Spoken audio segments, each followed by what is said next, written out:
bande comme on dit sur télévision, on a si posa et bébé pour la mission Katia. Votre émission, les grandeurs des Dieu. Alors, ils ont dit grandeur avec un grand H.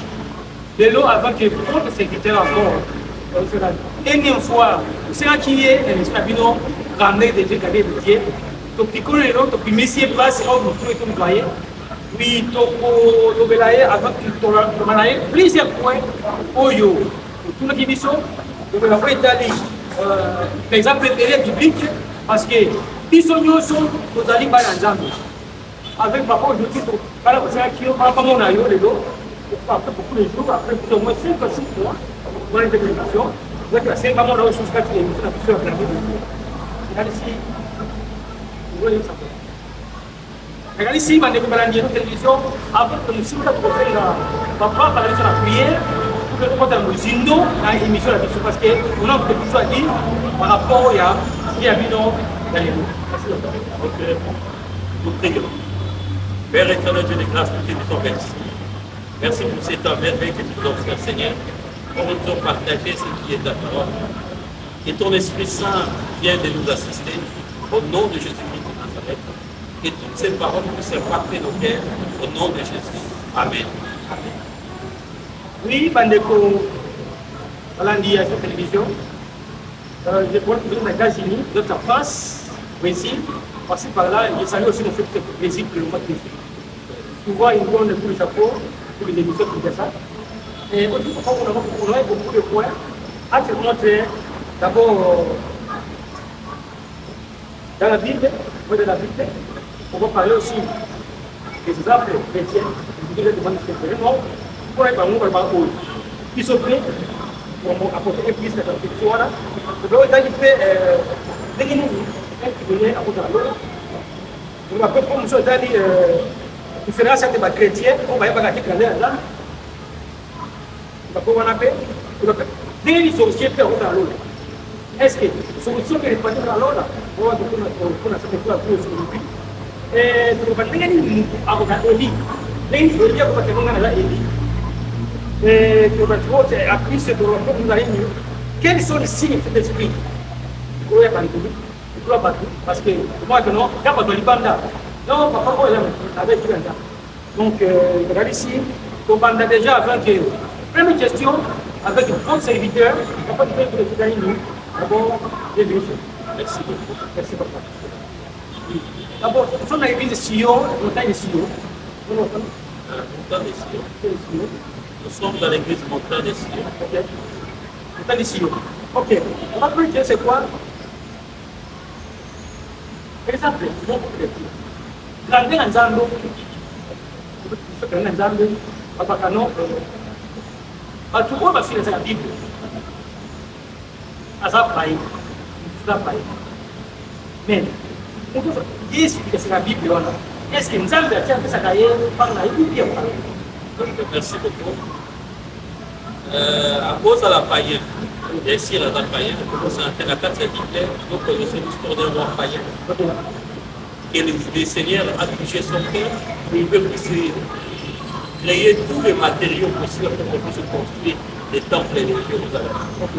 S'il y a déjà des exemples de la Bible des hommes et des femmes qui ont pu faire quelque chose pour que le royaume de Dieu aille en avant, si quelqu'un décide de financer, de mettre son argent pour qu'on puisse copier des Bibles, ou bien pour copier des Bibles, Dieu est d'accord avec lui.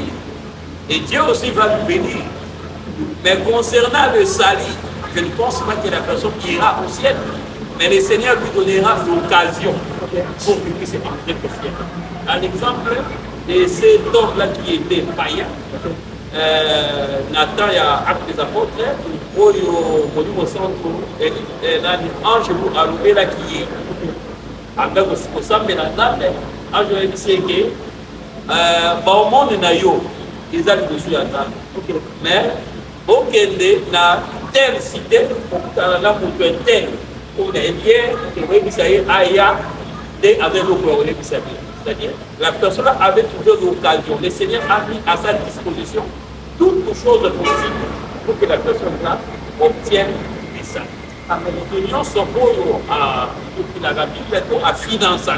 mosala nzambe mosala ya nzambe azala païen le seigneur apporte toujours occasion pour la azwa ça exactement tomonaka bamosusu obaka non ataka l'église ete l'église na nga te mais apesa mo mpona ndambe là eza erreur eza erreur pourquoi parce que akopesa ne pas nzambe mais il faut toyeba yango ke biso nyonso tokoki twakabana na nzambe mais toza bakelamu ya nzambe nous sommes tous des créatures de Dieu. Les êtres humains ils étaient créés par Dieu mais eux tous ne sont pas des enfants de Dieu. Mais la chose à moi dans nzambe mwana na nzambe nzambe aza lokola papa mais a créé famille na ye église eza famille sikoyo mutu wana il faut asala effort apota mpe na famille ya nzambe on appelle l'église. Ça pourrait être l'église locale parce que l'église universelle est spirituelle. Ils sont visibles par les églises locales. Et pour là, l'église de Corinthe, l'église d'Éphèse, l'église ainsi de suite. Oui, Bande Bolandi, clairement, repose à papa. Alors, oui, clairement, par Oyo, par Pessa, pour qu'il puisse avoir bon an, pour la Bible, la livre, au moins que non, la Bible, à ce moment, je le déjà. Il dit quoi? Il a aussi, ce qui a évidemment dit à votre ce qui a évidemment on a repos dans l'eau là, il faut dire sur la Jésus est la porte. Mais vous avez sur la mais l'eau là, vous avez bien Mokili, mais alors la porte à terre. Pendant que Baladi a une télévision, il connaît que nous faisons par-ci, par-là, on a vu ça partout. L'accès dans votre. On a vu ça kaka. Autre que nous allons question d'Anini, les élites peuvent tomber à fond, combien de fois? Les élites peuvent tomber combien de fois? Parce que le monde va payer. On se prend exemple par chrétien.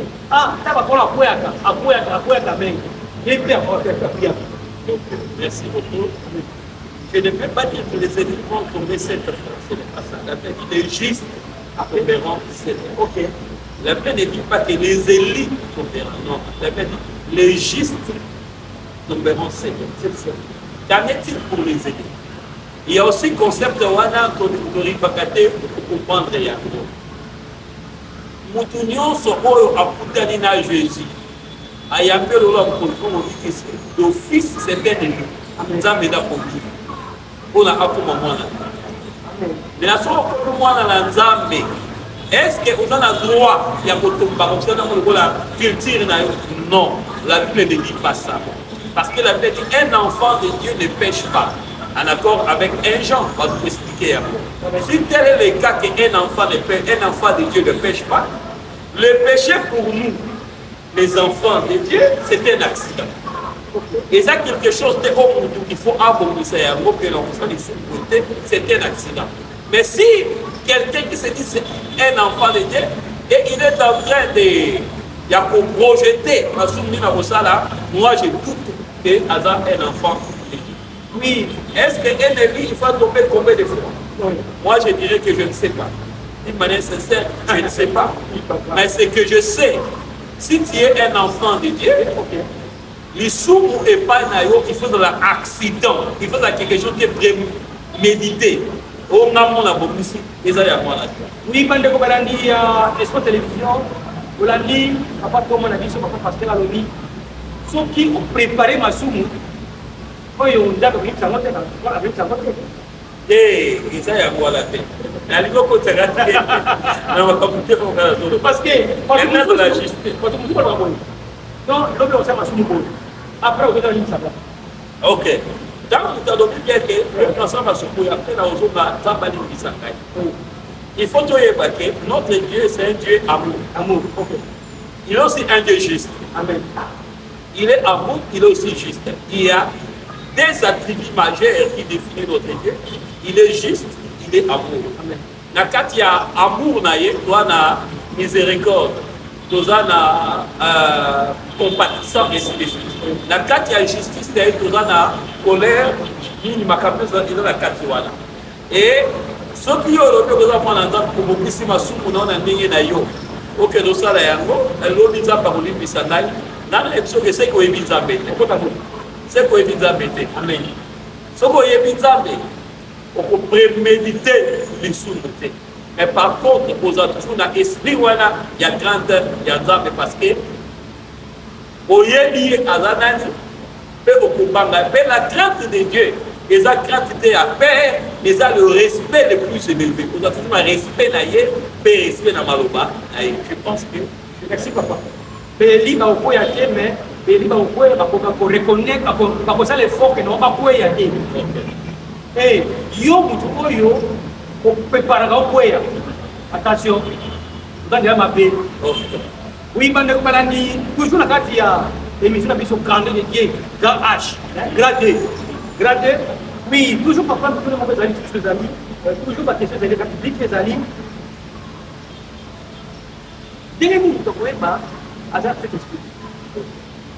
Parce que est-ce qu'elle a choisi parce que comment elle a resté. Dès que nous avons il y a une question. La réponse est tellement claire. Si tu crois que si tu as cru au Seigneur Jésus de tout ton cœur, sache que les Saint-Esprit est avec toi. Amen. Si tu as cru au Seigneur de tout ton cœur, sache bien que le Saint-Esprit est avec toi. Amen. Si tu as cru, il va y avoir. Mais il faut y paquet. Maintenant, si le Saint-Esprit est avec toi, il faut aussi qu'amener mon niveau en accord avec Galates chapitre 5, verset 16. Alors, je dis donc, marchez selon l'esprit et vous n'accomplirez pas les désirs de la chair. Amen. Car la chair a des désirs contraires à ceux de l'esprit et l'esprit a des contraires à ceux de la chair. Ils sont opposés entre eux afin que vous ne fassiez point ce que vous voudrez. Si vous êtes conduit par l'esprit, vous n'êtes point sous la loi. Or, les œuvres de la chair sont manifestes. Ce sont l'impudicité, l'impureté, la dissolution, l'idolâtrie, la magie. Mais le fruit de l'esprit, c'est l'amour, la joie, amen, la patience, la bonté, la bénignité, la fidélité, la douceur, la tempérance, ainsi de suite. Ici, Bible ça clair, les qualités qu'on peut trouver à une personne qui a l'esprit de Dieu. Comment on discerner que cet homme-là a l'esprit de Dieu à travers ses qualités, les fruits de l'esprit. Parce que le Saint-Esprit qui habite à toi apporte et produit aussi des fruits. Notamment l'amour, la patience, la douceur, la fidélité, ainsi de suite. Si tu trouves au Panayo, on peut dire que tu as le Saint-Esprit. Oui, il y a Sport Télévision, merci. Toujours la même diapason, il y a Bisson, il y a la question à Bisson. Tout le monde peut être là qui n'a pas vu clair, a dit que non. Pas vraiment cet esprit, à fruit en jambe. Lorsque je peux se oui. Bref, tout le monde est là qui est allé, qui est là qui est. Un chrétien, je suis pas là qui est non. Comment on a dit non? Nous sommes tous les bancs là. À part quoi, il y a un ensemble. Mais attends, à ici, à Otiana. Il a dit à quoi? Il y a 83 choses qui sont en action. 1. Il est ignorant. Il est ignorant. Il n'est pas informé. Il n'a pas l'information adéquate concernant Oyazana. C'est ça qu'on appelle la découverte en soi. C'est-à-dire à y éviter Azana. Et comme à y éviter, les autres auront tendance à témoigner maintenant au Yé Azana. Mais à travers la misala naïe, acte naïe, compagnon, les gens vont commencer maintenant à détecter. On se souvient encore au bâtiment, dit oh, pas dans les deux quantas. Mais surtout, quelqu'un a développé quelques compétences. Il y a la découverte en soi et la découverte de ses propres potentialités est tellement importante. Quand tu es chrétien, ou bien tu es un enfant de Dieu, tu dois d'abord, d'une manière claire et nette, avoir la connaissance de soi. C'est important. Et la carte de connaissance de soi, il faut y avoir la capacité dans les années, la aptitude dans les années. L'union soit les appels pour mener à Makassi, et ça pourra nous prendre même toute une émission. On a pour le potentialité parce que l'union soit dans laquelle il y a une potentialité énorme. Moi, je dirais encore des potentialités infinies. Donc, il faut tout ça révèle la grandeur de l'église pour aller à bon, à Koki Koko, vous avez une église, à Koki Bozoka, à Koki Bozoka, à Kate l'église, à Koki Bozoka, coaché, et pas Baboyo, basé, basé dans ma compétence élevée, on a hâte de ces compétences. Il y a moi dans mon grandeur et en Zambé, Zamba qui est là, qui saute, il a mis tout. Amen. Et l'homme est appelé à faire le tour découvert. Il y a un mot à Nandé, il y a une grandeur et en Zambé, parce que tout est clair. Tout est clair parce que tout en action, parce que oui, Madame Balandi, toujours, regardez ce qu'on a fait aux États-Unis. Si l'application Perosat, l'IMEX aux États-Unis, au Canada aussi, au Canada. Si l'IMEX aussi dans l'Afrique du Sud, il y a plateforme, il y a TV Share. Oui, sauf que, il fera signer les lois de on va non, on a un archibishop, Nazali bishop, Nazali évêque, Nazali dirigé, Nazali pasteur. Et puis ça va devenir au il faut quand même un niveau à faire raisonner. Le pasteur, moi je suis pas allé parce que je m'appelle pasteur. Pasteur, je suis pas allé parce que je m'appelle berger. Pasteur, je suis pas allé parce que je m'appelle fidèle. Maintenant, je m'appelle pasteur, bishop. Ok, dans la terre, on se met la tête de la ok. Elle n'a le babo qui est d'une manière claire et nette. Dans le pays du corps de Christ, il y a 5 ministères. Il y a les apôtres, les prophètes, les évangélistes, les pasteurs et les docteurs qu'on appelle les enseignants. Mais ce qu'on maintenant dans l'épître, quand l'apôtre Paul a donné des pouvoirs à son fils Timothée, on a établi les appelle les évêques. La question maintenant on peut se poser qui est un évêque, qui est un berger, qui est un pasteur, qui est un bishop, ainsi de suite. Amen. Ce que vous devez savoir, les mots bishop, les mots avec évêque, les mots pasteur, les mots berger. En réalité, il y a beaucoup de choses dans ce bâtiment Moko. Les gens dans ce bâtiment Moko. Un évêque, c'est un bishop en anglais. Amen. C'est un évêque. Un évêque, Azanani, Aza surveillant. Aza celui-là qu'on a établi pour surveiller les brebis du Seigneur. Son terme rôle, c'est le même rôle qu'un berger a joué. Un berger, il est là pour veiller sur les brebis. Ceux qui berger sont là pour veiller sur les brebis. L'office, il est un pasteur. Comment se fait dans un service il y a agro-pastoral. Agro-pastoral, il y a beaucoup de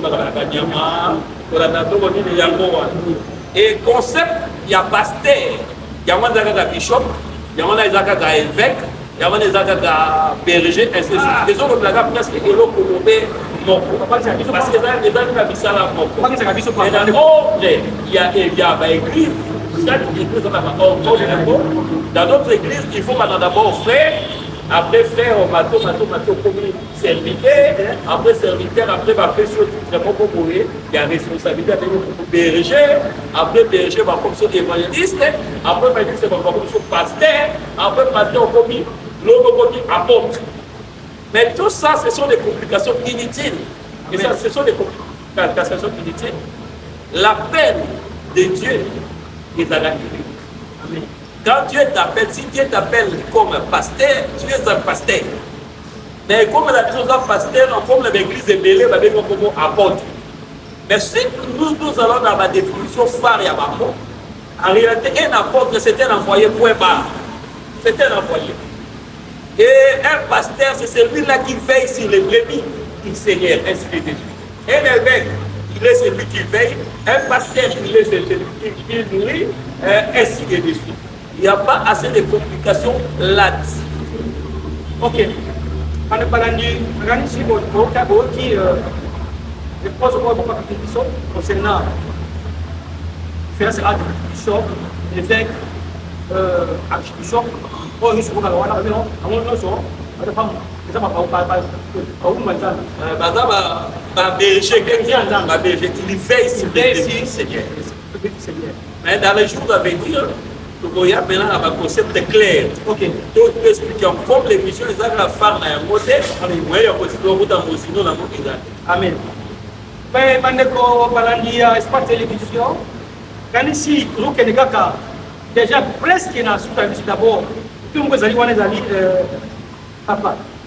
Est-ce que, comment on va le nom de mon guerre, quel coteau, donc comme il y a souka, est-ce que l'État y a pour la Christ, ou bien, c'est-à-dire déjà. Ok, Jésus a l'objet dans Matthieu 24. Oui, ceux qui veulent qui va guerre, vous entendez des guerres par là, il n'a pas dit que c'est la fin. Il a dit c'est les débits. Ok. Alors, oui, c'est les débits. Débit à l'île, ce sont des signes qui démontrent que au compte déjà là-bas, événement, il y a temps. Non pas de la fin du monde, mais il y a temps, il y a maturité et l'église pour l'église à de la Lola. Et mon kilo continue pour fonctionner dans le monde. Et mon lui, mon centre, à Bossala, comme il faut, parce que nous sommes dans l'église, à Matisson dans le monde. Pour dire que si nous voyons des guerres, des tremblements de terre, nous voyons tout ce sont des signes qui nous montrent que c'est les débits.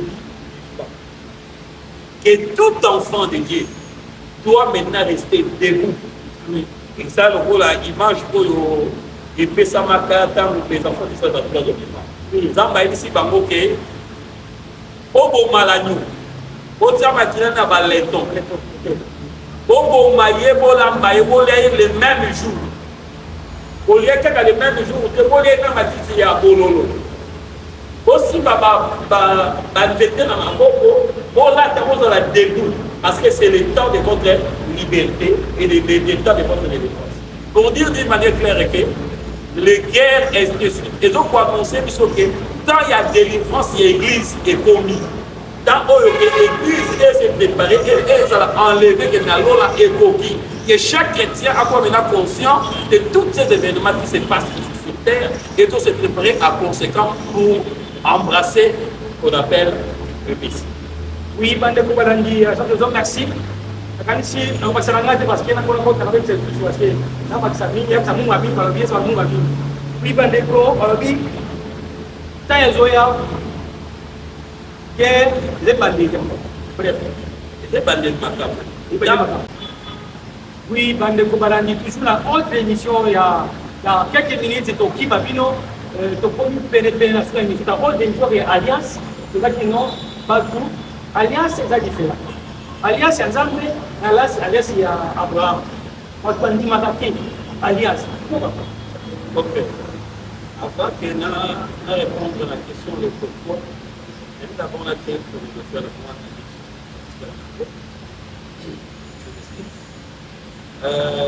Nzambe, quand il a dit que papa Abraham, il a compris avec Abraham une alliance. Cette alliance a été scellée avec un signe qui est circoncis. Mais la parole contre Abraham, à l'une des paroles, elle dit que toutes les nations seront bénies par lui. Dans Isaac aïe, Isaac n'a pas conclu l'alliance avec quelqu'un. Mais c'est Dieu qui avait conclu l'alliance avec Abraham. Jacob aïe les mêmes choses. Moïse a eu les mêmes choses parce que l'alliance a commencé par un individu, est passé par une femme, est allé jusqu'à ce qu'il pour atteindre une nation. C'est-à-dire un individu, Abraham, et qui dit et toute la famille Jacob, À partir de la famille Jacob, nous voyons que la naissance maintenant d'une nation qu'on appelle Israël. Mais pour les gens qui sont Israël était, pour les gens qui toute la terre. Et l'alliance que Dieu a conclue avec Abraham, c'est la même alliance. Il y a qui maintenant ordonnance dans le monde, il y a qui l'a ciment au temps de Moïse, et ma ordonnance est dans l'ordonnance, il y a Christ, comme Christ est venu sous l'alliance d'Abraham. Et Christ est venu pour accomplir cette alliance-là. À partir de Christ, de toutes les nations, par béni, que nous tous obtenir salut. Et maintenant, l'alliance, c'est maintenant Christ est maintenant pour couronner à travers sa mort à la croix. Parce que l'alliance d'Abraham, Moïse a couronné par les sangs des groupes. Mais Christ est couronné par les sangs de lui, Jésus. Amen. Et à moi, maintenant, nous sommes entrés dans une grande alliance. Alliance avec les frères. Maintenant, nous sommes tous les bagages. Nous sommes l'alliance d'Anzambi. L'alliance, c'est l'engagement. C'est l'engagement. Oh, yo, l'Anzambi. Donc, respectez l'engagement. On a alliance, c'est ça, engagement d'Anzambi. Engagement, oh, l'Anzambi. Si quand vous pensez que c'est alliance d'Anzambi. Donc, alliance, c'est un Anzambi, c'est un engagement d'Anzambi. Puis je vois là-bas encore, chaque jour, c'est le problème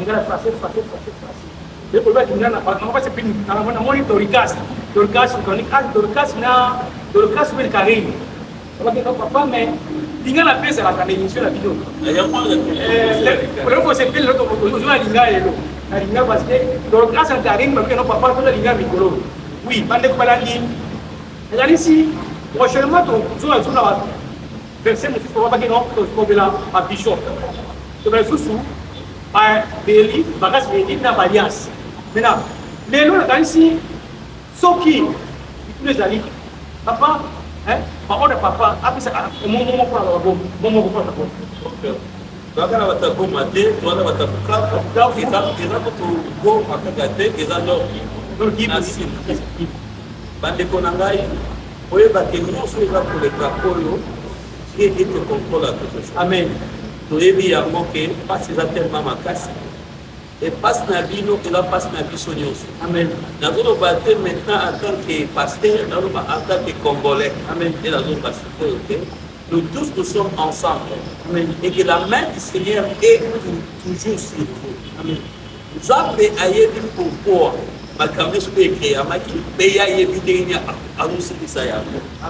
nous plaçons foi en lui et nous continuons à prier pour que ces guerres-là et si là et que Kimia et Kotana na nord et na sud et donc ça na makambo ya guerre ainsi de suite.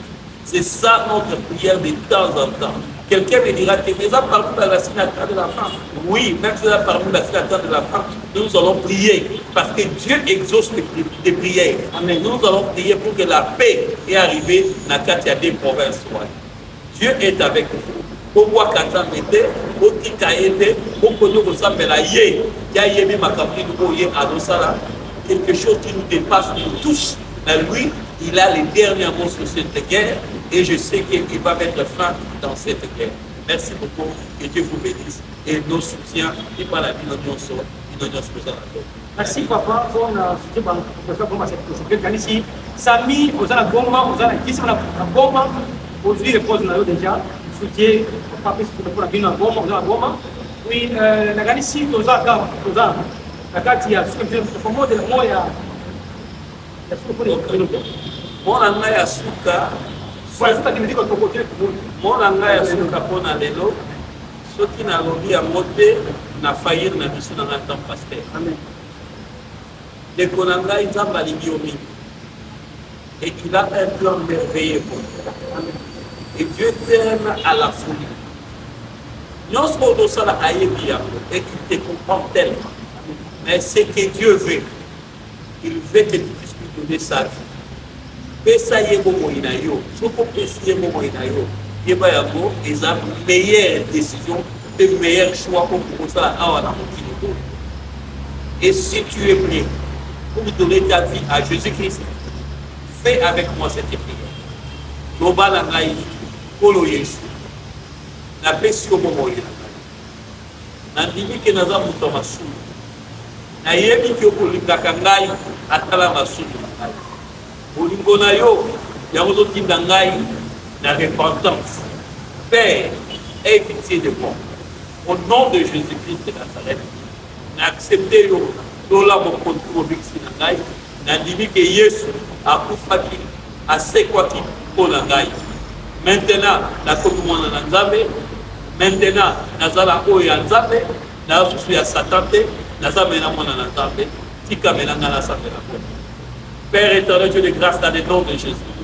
J'ai prié pour mon frère, ma sœur qui a accepté Jésus-Christ maintenant.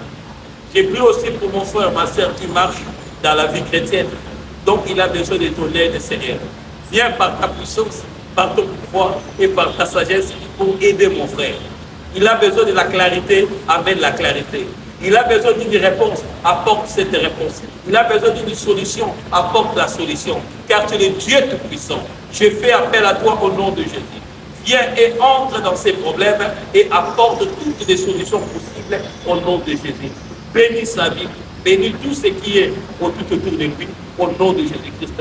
Amen, amen, amen. Que Dieu vous bénisse. Amen. Puis, je salue toute l'équipe PSO Télévision. Il faut voir là-bas. Monsieur caméraman, monsieur enthousiaste, il y a là la maman Véro, il y a la caméra, il y a papa. L'église, il y a maman, il y a l'église.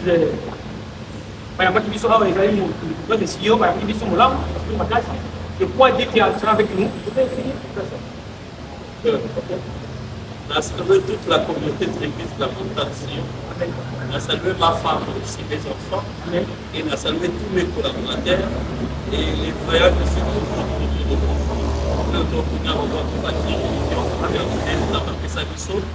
nous avons l'église de montagne de Sion. Nous avons l'avenue de Mobutu, numéro 4, la commune de Mungafula, juste dans l'arrêt armé. Et Dieu vous bénisse. Merci. Nous sommes dans une sous-émission. Au revoir. Bye. Ciao.